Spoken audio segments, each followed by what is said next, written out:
পঞ্জাবের মুল্লানপুরে লজ্জার হারের সাক্ষী থেকেছে কলকাতা নাইট রাইডার্স।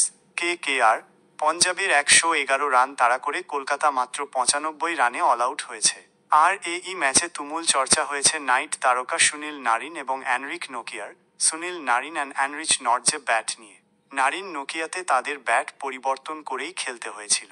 চলতি আইপিএলে এপ্রিলের প্রথম ২ সপ্তাহে দেখা গিয়েছিল যে খেলার মাঝেই হার্দিক পান্ডিয়া, ফিল সল্ট ও শিমরন হেটমায়ারের ব্যাট পরীক্ষা হয়েছিল। ব্যাটের মাপ নিয়ে সন্দেহ হয়েছিল আম্পায়ারদের। তারপর পরিমাপক যন্ত্র দিয়ে ব্যাটের পরীক্ষা করেই তারকা ক্রিকেটাররা ব্যাটিংয়ের ছাড়পত্র পেয়েছিলেন, কারণ তাদের সকলের ব্যাটই আইপিএলের বেঁধে দেওয়া মাপেই ছিল।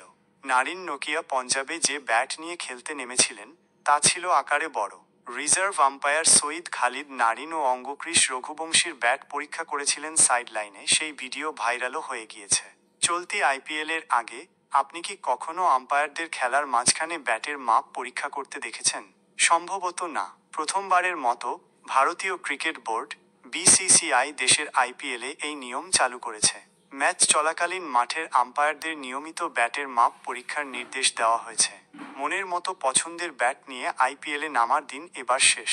ব্যাটের মাপ নিয়ে বিসিসিআইয়ের নির্দেশিকাই মানতে হবে অক্ষরে অক্ষরে। সতর্কতা বাড়ানোর লক্ষ্যেই মাঠের আম্পায়ারদের এখন খেলার সময় হোম শেপড ব্যাট গেজ ব্যবহার করার নির্দেশ দেওয়া হয়েছে। এক সর্বভারতীয় মিডিয়ার রিপোর্ট বলছে, প্রতিটি ব্যাটারকে গার্ড নেওয়ার আগে গেজ পরীক্ষায় উত্তীর্ণ হতেই হবে। আইপিএলের অফিসিয়াল রুলবুক রয়েছে। নিয়মাবলীতে স্পষ্ট উল্লেখ করা হয়েছে যে ব্যাটের ব্লেডের প্রস্থ হতে হবে ৪.২৫ ইঞ্চি ১০.৮ সেমি, গভীরতা হবে ২.৬৪ ইঞ্চি ৬.৭ সেমি, প্রান্ত হবে ১.৫৬ ইঞ্চি ৪.০ সেমি এবং এটি গেজের মধ্য দিয়ে যেন অবাধে যেতে হবে। অতীতে বড় আকারের ব্যাটে খেলে অনেক ব্যাটারই অনৈতিক সুবিধা নিয়েছে, তা এবার পুরোপুরি রুখে দিচ্ছে বিসিসিআই।